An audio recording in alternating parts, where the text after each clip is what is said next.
Hi, my name is Gert Sylvest. I'm co-founder of a company called Tradeshift. Founded it in 2010 together with two other people. And I want to talk a little bit about the history of the company to explain, the business model. So where did we come from? Where do we see the potential in the industry that we are working with? And how did we design the business model around the opportunity that we saw, which I just today learned might be a blue puddle. So thanks for that metaphor. Thanks.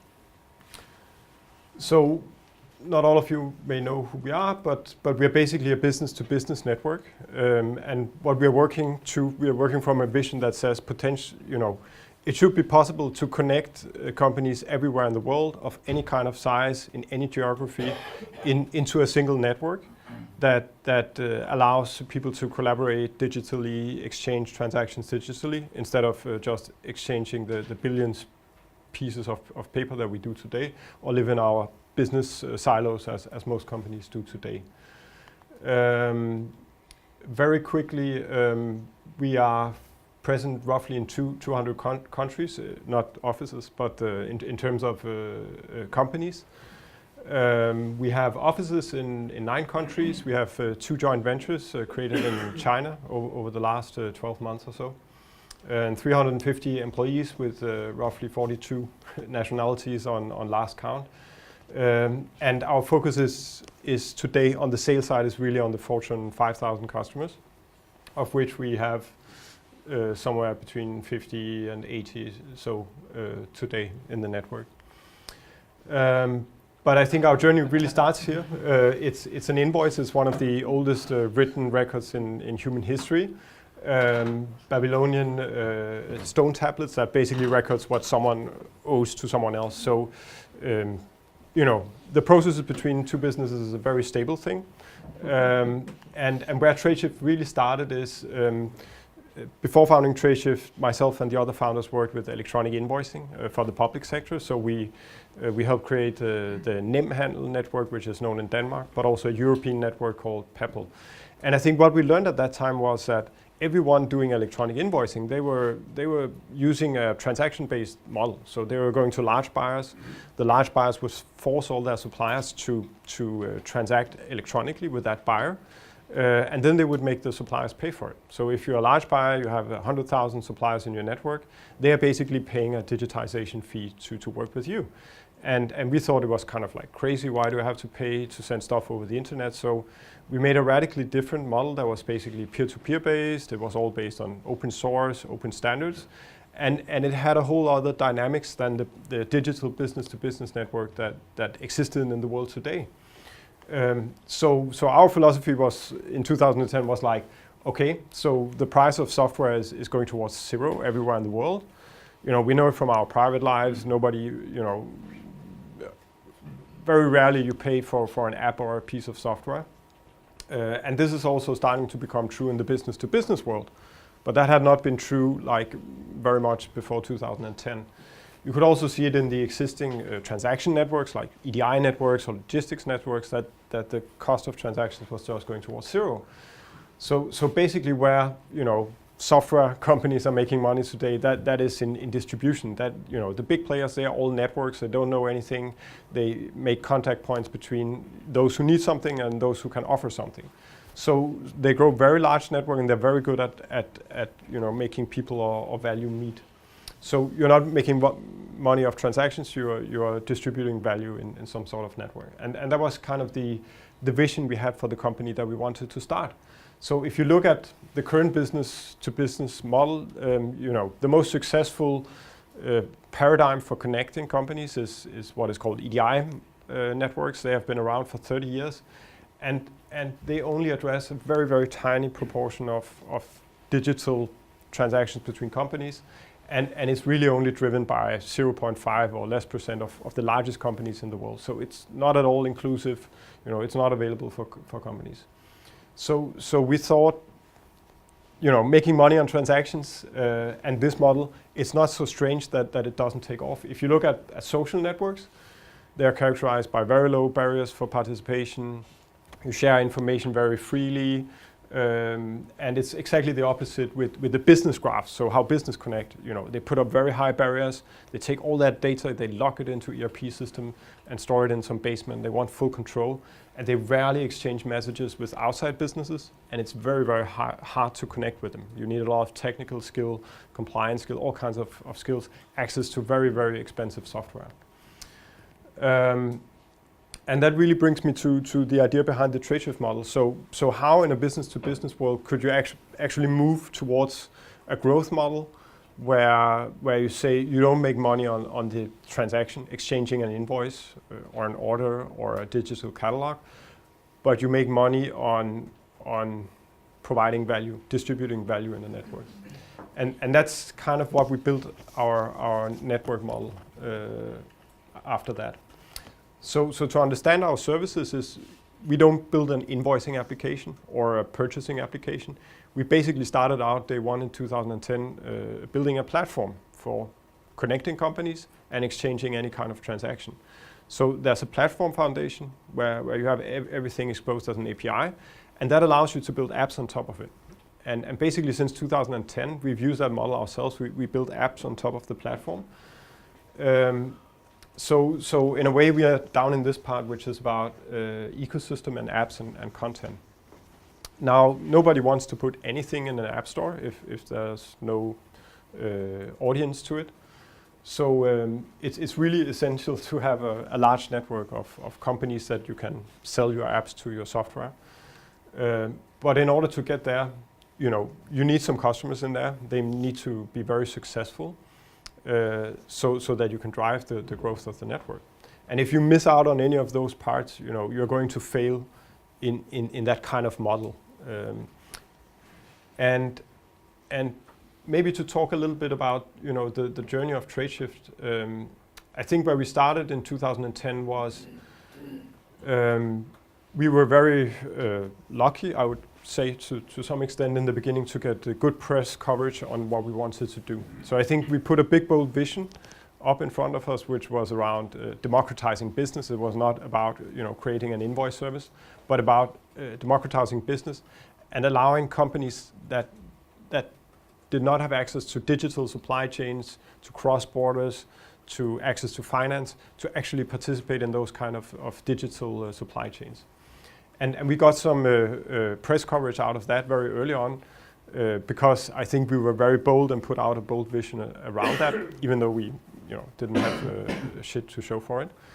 So actually at that time we were called a Porter because we thought it sounded kind of international and fancy. And then we slowly panicked. We found out Porter was the name of someone who was big in selling mobile toilet facilities to festivals. Mm-hmm. Was a big telecom operator in Latin America, and it kind of started to feel uncomfortable. Then Wired had an article, and we were kind of forced to go live with something. So I think in 24 hours, we actually changed our name from Porter to Tradeshift, registered the domain, and it just made it into the article. But it also forced us to immediately localize our service into 5-6 different languages. And I think within the first year or so, we had users in more than 100 countries. So I'm just telling the story. So sometimes, we learned that putting the big story ahead of you kind of created this pressure cooker that, pushed ourselves forward. We had to follow up on some of the big, bold vision or promise that we put in front of ourselves. Because it paid off in one way or the other, either customer interest or media interest or things like that. So we actually started, we released a service, it's all software as a service on the Amazon cloud. And we tried different models. First, we actually went to Latin America, talked with some very dubious types in Colombia with gold chains and scars across the neck, and hoped to get government deals because it just so happened that some of the first people we talked about were high-level officials from 3 different Latin American countries. And we found out it takes a very long time to sell to governments. So we thought, we are going to sell to very large enterprises. And we also started by offering the software for free. And that also turned out to be a bad decision. We got some very interesting talks with very large companies, but in the end, I think we heard that story before today. if they didn't have to pay for it, they didn't really have the their skin in the game. So we got a lots of demands, and in the end, customers who didn't really move on anything or had any kind of commitment or backing inside of the organization, when they found out it's a big change process and these kind of things. But I think one of the defining moments was we got contact in late 2010 to one of the world's largest logistics provider, and we talked to them, and they were crazy enough to take this 12-person company who built some software in the cloud and actually trust us to deliver their whole invoicing solution to their supply network of 80,000 plus suppliers worldwide in 100 different countries. So why on earth did they do that? I think that's really crazy in a way. But I've actually seen that story repeated for other companies since that. So what they believed in was not the piece of software that we showed them or the demos, maybe not even the people, us presenting what we wanted, but I think they believed in a combination of those things. They believed really in the vision. What they saw was that, for example, if you connect companies digital, you exchange invoices, you have a very, very valuable piece of information if you want to add finance on top of that invoice. So today, it's $9 trillion every point in time that's outstanding between buyers and suppliers everywhere in the world. It's 9 trillion, and banks only finance roughly 15% of that amount. So, and that's because they lack information. It's very high risk to lend money to small companies, but if you have a complete digital trail, it's a different thing. So they bought into that kind of vision, and they could see that as a software as a service platform with all these kind of things, we might have the potential to actually execute on that. So again, our learning was, and that has paid off many times, put the bold vision in front of you, and it can help bring you through many, really, really difficult times, both with customers and internally in the company and things like that. Another one was global expansion. So I talked a little bit about that with the Wired story, but we were very conscious early on to get an international team, very diverse. In 2011, we already moved into the US market. And we strongly believed, we wanted to create twin companies. So companies in every market that had both the engineers, the salespeople, the management, so you could really understand the customers and the specifics of that market. And I think we repeated it a number of times. So my focus has actually changed from being CTO. This year, I moved my focus to China, 100%, where we opened 2 joint ventures. I'm now building up the engineering teams there. But since we are addressing international companies with international supply chains, that made a big difference. Maybe I've made that point already, but I think we started with the whole vision about platform and apps and connecting companies, and try to execute on everything at once. So maybe if I actually go, sorry, you cannot go back. What? Maybe you can.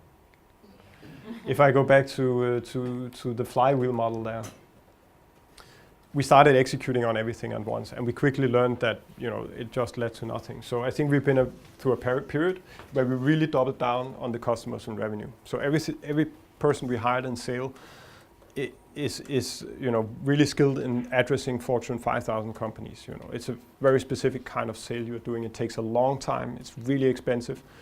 But when you get the customers in, it can be big contracts, and it's annual recurring revenue for our case. And then we really started doubling down on the apps and ecos sites only this year, actually. So I think we have more than 2 million apps installed across the network, but it took us almost 5 years to get to a place where it could really pay off to invest in those partners, where we are starting to see sales come in from the apps side. And in the intermediary period, it has really been on network growth, because one thing is signing good deals with well-known brand names, but then what? So we heard the story again also earlier today about the customer success. So really understanding how is your customer doing, because if they're not onboarding, there are tens of thousands of suppliers, nothing is going to happen. And that's what we saw. We were really bad at onboarding in the beginning, and we had to spend several years just improving. We are still in that mode, but I think we are doing better and better. And I think by last year we had, we are close to a 2-digit number of billions of dollars every month in the network, and that kind of scales proportional with how many suppliers you're able to onboard. I think those were pretty much the talking points I had. Thanks for listening.